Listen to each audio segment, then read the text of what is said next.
د موز امامت دا ډیره غټه دینی منصب او ډیره غټه ګرانه ذمہواری ده او دا د رسول الله صلی الله علیه وسلم نیابت ته د دې وجنا امام داسې کس جوړول پکار دی چې هغه موجوده چکم مزګزار دی په هغو کې د نورو په نسبت باندې د عظیم منصب لپاره چې د هغه نورو نه زیات اهل وي زیات موضوع وي د امامت اهلیت هغه دی کوم چې نبی علیه السلام د وراثت نه یعنی د علم نه زیاته پوهه هغې زده کړې وي څومره زیاته حصه یې اخیستې ده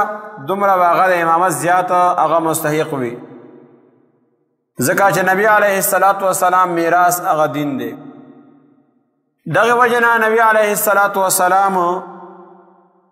امام د پاره دا طریقه وښوله چې کم زیات قرآن پاک صحیح ویلو والا دی قرآن پاک باندې پوهې والا دی قرآن پاک باندې سمجھ کې د هغه راغځي هغه به امامتي کوي که بالفرض دا خلق چې کوم موجود دی دا ټول یو شان د قرآن پاک باندې پوه دي او دا قرآن پاک د دو سمجھ کې یو شان ده الفاظ او تلفظ د ټولو یو شان ده تجوید سره قرآن پاک لولي نو بیا هغه کس په دو کې زیات د امامت مستحق وي چې هغه سنت باندې پوه دی د نبی علیه السلام طریقه هغه ته معلومه ده په سنت باندې موږ کول د هغه طریقه هغه ته معلومه وي نو دا سړی بیا د امامتۍ زیات مستحق دی او که دی کوم برابر دی نو بیا په دو کې چې کوم زیات تقوادار دی شریعت دی هغه حکم کړ دی چې دی د امامتۍ والا اهل د امامت لپاره د امام جوړ کړي او که په دې کوم برابر وي نو بیا چې کوم دی کې زیات عمر والا دی نو هغه مخکې کوي گویا شریعت موږ ته دا طریقه ښودلې ده چې امام هر سړی مه جوړوه امام به هغه سړی جوړوي چې هغه د الله کتاب باندې پوهېږي هغه د نبی علیه السلام په حدیثونو باندې پوهېږي د هغه په طریقو باندې پوهېږي هغه کې تقوا وي هغه کې د الله تبارک وتعالی خشیت وي نو دا سره امام جوړول پکار دي نبی علیه السلام فرمایي عبدالله ابو مسعود انصاری رضی الله تعالی عنہ روایت ته یؤم القوم اقرأهم لکتاب الله دا امامت قوم هغه کس دی کی چې هغه کتاب الله زیات خسته طریقې سره هغه لولي اقرأهم نه مراد دا نه چې صرف تلفظ صحیح دي باقي ټول اعمال د هغه د قرآن د سنت د خلاف دي صرف قرآن خلولي دا د نبی علیه السلام زمانه کې اقرأهم دی او هغه زمانه کې چې کوم په قرآن زیات خستلو هغه زیات پومو مطلب دا دی چې قرآن پاک علم هغه څه کوم وي نه الفاظ چې صرف تجوید سره قرآن پاک څه ویل دی او دا ته مخکې کو نو مسائل هغه ته نه معلوم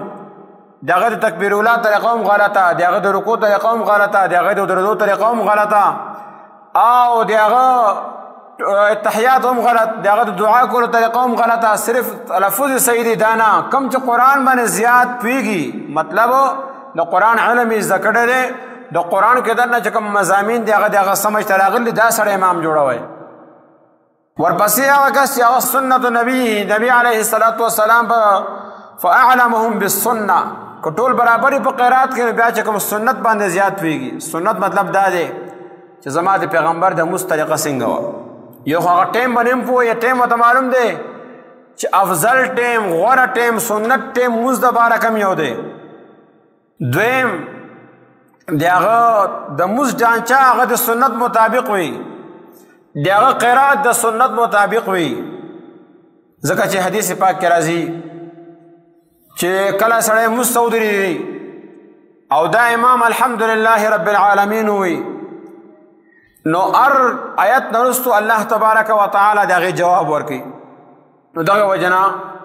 علماو دا لیکلي چې مستحب دا ښه طریقه ده د قرات کولو چې الحمدلله رب العالمین باندې وقف وکړي الرحمن الرحیم باندې بیا ودرېږي مالک یوم الدین باندې بیا ودرېږي ایاک نعبد و ایاک نستعین دوی بیا ودرېږي لږ ساعت ځکه چې الله ته دې جواب راکوي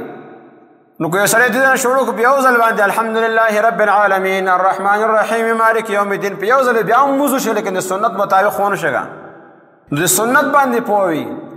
یو سړی مونځ ته امامتۍ ته ولاړ دی یو وخت په شمال ته ایښې ده بله چې کوم دی هغه جنوب ته ایښې ده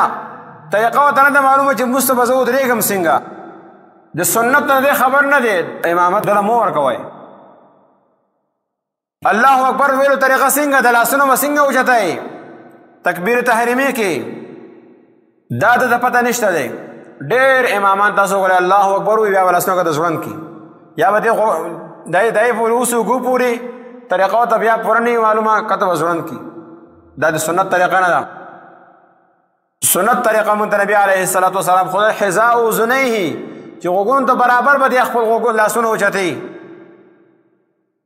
او په دغه ټایم کې بیا څوک به سر بره اوچت کړي څوک به کته ګوري دا هم ته د سنت د خلاف دی نو سنت باندې پوه یو کس هغه کس به هغه امام جوړوئ بعضې خلک د ماښام لمونځ کې خو اوږد قرات وکړي او د ماسخوتن لمونځ کې انا اعطیناک الکوثر باندې دا سنت قرات نه دی د سنت باندې پوه نه شو سنت باندې دی پوه دی نو هغه امام جوړوئ بیا په دې کې هم پوه دی بیا چې کوم تقوادار دی او د حرامو نه ځان بچ کړي د حرام محفل نه ځان بچ کړي بدنظرۍ نه ځان بچ کړي حرام خوراک څښاک نه ځان بچ کړي حرام هر څه چې کوم دی د هغې نه هغه ځان بچ کړي مشتبه شیزونو نه ځان بچ کړي د الله رسول سره د هغه مینه ده د هغه په طریقو باندې خپل ژوند تېري دا سره امام جوړ کړئ او که دې کې هم برابر وي نو بیا حدیث کې الفاظ دي فاقدمهم هجرتن چې کوم هجرت کې مخکې شوی دی هغه ټایم کې هجرت اوس هجرت نشي دی دې پسې علماو لیکلي چې کوم سړی تقوادار دی او څلورم نمبر په دې کې هم برابر دی نو بیا چې کوم عمر زیات دی هغه امام جوړ کړئ ځکه د هغه به زیاته تقوا وي او بیا نبی علیه الصلاة والسلام فرمایي ولا یأمن الرجل فی سلطانه چې یو سړی چې کوم دی هغه د بل په حلقه حکومت کې حلقه سیادت کې د امام نه جوړیږي مطلب دا دی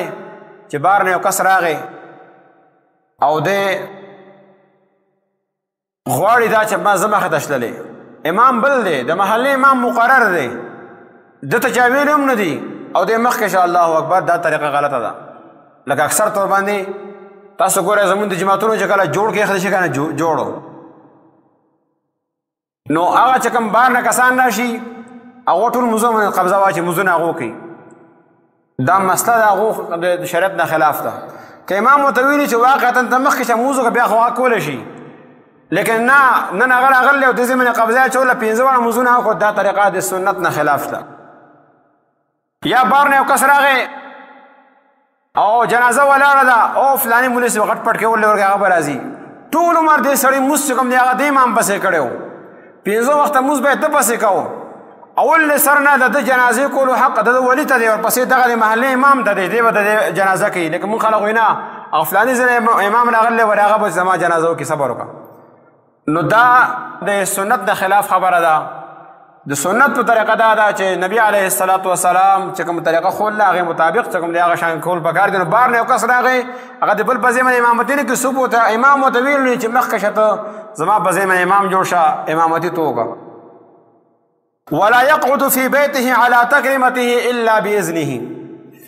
دغه شان د چا کره لاړې او د هغه خاص ځای دی ځان له مقرر کړی دی هغې باندې هغه په خپله کښېني ته د هغې ځای باندې شریعت هم منع کړی دی هغه په ځای باندې مه کښېنه څوک به هغه ته ته نه وي زه زما په دې خوا کې کښېنه دغه چې مخامخ کوم عام خلقو لپاره ناست دي هلته به ته کښېنې که تا ته ووایي زما خوا کې کښېنه صوفه مې تاله لګوله کرسۍ مې تاله لګوله پس ته کښېنه د دو خبرو کې اجازت ضروري دی یا امامتی کې د بل په ځای باندې امامتي به څوک کوي چې چاته اجازت میلاو شي که نه هغه امام به مستحق دی هغه مخکې کېږي خپل لمونځ به کوي او دویم نمبر چا کره لاړې مېلمه جوړېستلې د هغه چې کوم خاص ځای دی هغې باندې مه کښېنه څو پورې هغه تا ته نه دي ویلي راشه زما په دې خوا کې زما کټ منې زما په صوفې باندې ته کښېنه په هغې پورې دی او الا باذنه د هغه د اجازت نه بغیر به نه کښېنې او نبي علیه الصلاة والسلام فرمایي اجعلوا ائمتکم خیارکم تاسو چې کوم غوره خلق دی هغه خپل امامان جوړوئ فانهم وفتکم فيما بینکم وبین ربکم ځکه دا ستاسو او د الله میز کې دا نمایندګان دي نو نماینده خلق هغه کس جوړي چې هغه زیات پوهوي هغه ته یې خبره ته وکړه یو جرګې له خلک لاړ شي نو هغه یو پوره کسان تلي که خبره پکې یو کس زمونږ طرف نه یو کس کافي دی خان خواته لاړ شي نو یو ګروپ راغلی د چا څه مسایل دي ایم پی ای خواته لاړ ایم این ای خواته لاړ ای سی ډي سي خواته لاړ کلیواله لاړل یو کس چې کوم پوه هغه ته ته مخې چې ته خبره وکړه ځکه ته دې خبرې من زیات پوه یې نو دقه شان د الله منځ کې دا اوس تاسو چې ولاړ یې نو امام هغه کس جوړ کړي چې هغه زیات پوه دی هغه زیات ښه دی غوره دی ځکه دا ستاسو د الله منځ کې نماینده دی چې نمایندګي صحیح طریقې سره ادا کړي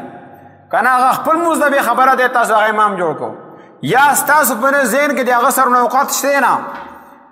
سپک نظر سره هغه ته ګورئ او تنخواه چې ورکړه مقرره کړ د هغه وله ورکوئ نه که غواړې دنه نو سپکې سپورې ورپسې وایئ کوم امام چې زړه کې ستاسو اوقات نشته هغه پسې به ستاسو مونځ څنګه وشي چې ستا په زړه کې د هغه عظمت نشته دی ستا په زړه کې د هغه اهمیت نشته دی ستا په زړه کې دا نشته نه چې دی زما د الله منځ کې چې کوم دی هغه نماینده جوړېږي د ده قدر ماله کول پکار دی هغه نشته دی د ځکه پسې مونځ کوي چې بار وخت هغه پسې خبرې کوي نو داسې امامان د دو امام جوړول نه دي پکار بلکې هغه کس امام جوړول پکار دي چې هغه تاسو زړه کې د هغه عظمت پروت وي د هغه اهمیت پروت وي او هغه له ستاسو قدر په نظر سره ورته ګورئ هغه کس امام جوړوئ نو عام جماعتونو کې وګورئ څوک امامان دي او کوم کس چې کوم دی هغه موږ امام جوړو نو د دې وجه نه وفدکم دا د ستاسو د الله د منځ کې نمایندګان دي د خیال د دې هم خیال ساتئ